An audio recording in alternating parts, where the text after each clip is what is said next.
I have seen, while I very much appreciate working with religious allies in the fight against, say, wokeism, I am not a fan of seeing some free-thinking atheists, plenty of who I know deep down are still very opposed to organized religion or very opposed to faith.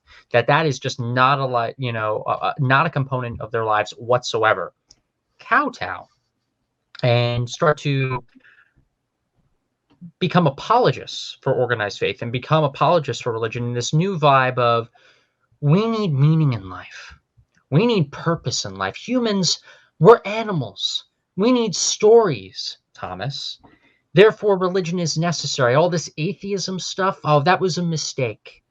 What solution do you have to, what solution do you have, Thomas, to show me that can make me live an authentic, good, meaningful life without religion? Because we've gone too far. We need to bring religion back because this crazy woke thing is happening. This crazy woke thing is happening. So I'm going to abandon my atheism, or I'm going to claim that I'm a Christian atheist or a Protestant atheist or whatever, instead of actually providing authentic secular solutions as to one could maybe live one's life.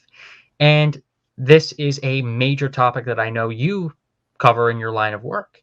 And I'd like to also give you the platform to talk about how within this existentialism, there is a solution, at least a solution that you purport to be the case.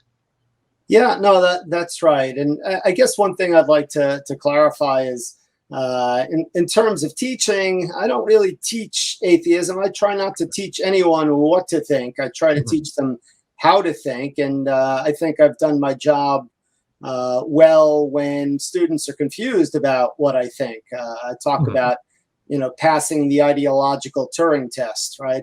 So if listeners will know, the Turing test is supposed to be a test for whether a computer is intelligent, if it can mimic a human being and fool a third party into thinking it's a human being. I like to think by the end of the semester, students have no idea whether I'm a religious believer, where I lie politically, or any of that. But that differentiates me pretty radically from most of my colleagues, unfortunately, who use the classroom for advocacy. At least a lot of them do. But so back to your question about whether or not there's, atheists have gone too far and there's real value in religion that we should go back to, et cetera, et cetera. I certainly understand the difficulty of struggling to make sense of and give meaning to a human life. And so, with reference to Marx again, not only did he call religion the opium of the masses, but he also said it's the heart of a heartless world. And there's some real truth to that. I mean, I don't agree with Marx on much of anything, but I agree with him on that it has provided comfort for people throughout time. And life is difficult and painful, and this is something that the Stoics recognize. It's something the existentialists recognize. And, it's possible for someone to retreat back into religion of a certain kind, I suppose, but I certainly don't advocate it, and I wouldn't find it genuine or authentic for myself. And this is why I urge people to familiarize themselves with the existentialist philosophers, particularly Nietzsche and Sartre, because although there's a kind of a gloom to them in a way, Sartre characterizes his philosophy as optimistic toughness.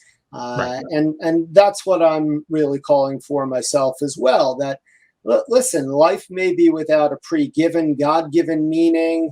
We may not be able to look to 10 commandments etched in stone, but life is nonetheless worth living, and in some ways even more exciting in that way. But you have to be willing to, go out on the stormy seas a bit. I mean, it's an experience that we all have in smaller ways all the time in life, whether it's going to live away from home for the first time or first day at a new job, where it's scary, it's difficult, but instead of just pretending that it's all going to be all right and that there's a God looking out for us and everything happens for a reason, it's much more empowering to say, all right, I'm the author of my own life. I'm going to give it its meaning. I'm going to give it its purpose.